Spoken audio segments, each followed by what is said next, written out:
Why was Chester Lama Grant assigned as Tammy's roommate?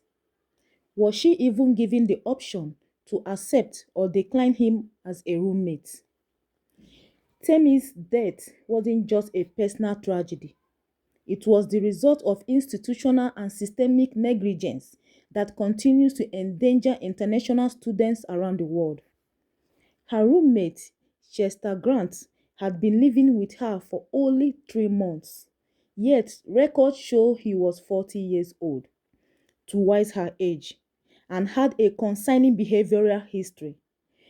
How did a student housing system or landlord allow such a living arrangement without any form of background check, risk assessment, or consent verification?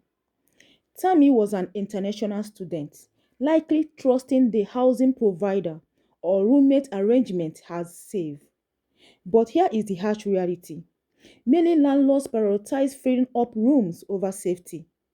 There is often no psychological or criminal screening, no roommate compatibility checks, and no protective oversight, especially for international students unfamiliar with local tenant laws.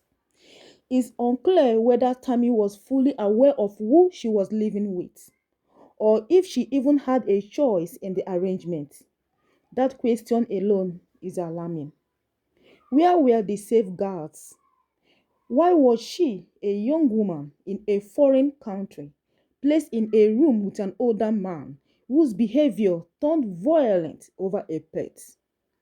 As a community, we must ask, were there red flags missed? Were complaints ignored? Did cultural silence or fear of speaking up play a role? Tammy's death is not just about one man's actions, it's about a system that didn't protect her. And if we don't expose and challenge that system, more lives will be lost. This story is not only about justice for Tammy, but about demanding safer housing, mental health evaluations, tenant screening, and orientation programs specifically designed to protect international students from abuse, exploitation, and isolation. Temi's story reminds us that international students often navigate a foreign world with no safety net.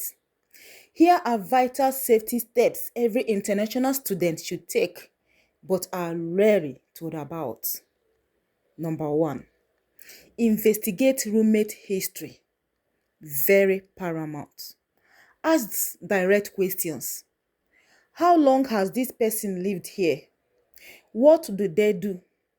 Have they lived with students before? Search online. Look up names on Google, Facebook, other social media handles, and local criminal databases if available. 2. Don't assume landlords screen tenants. It will shock you to know that many landlords do not run background checks unless required by law. Always ask, has this person been screened? Am I allowed to meet or interview them before I move in? 3. Insist on a written roommate agreement. Outline boundaries, cleaning schedules, guest rules, and even pet agreements.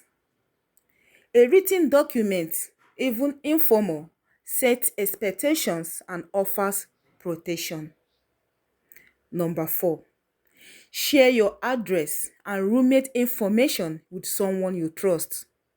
Always make sure a friend or school counselor, even a family member, knows who you live with and has their contact or address. Safety rule number 5. Choose student housing when possible. While expensive, university-approved housing is far more likely to follow safety protocols than private landlords. 6. Listen to your gut. Yes, don't ever downplay your gut.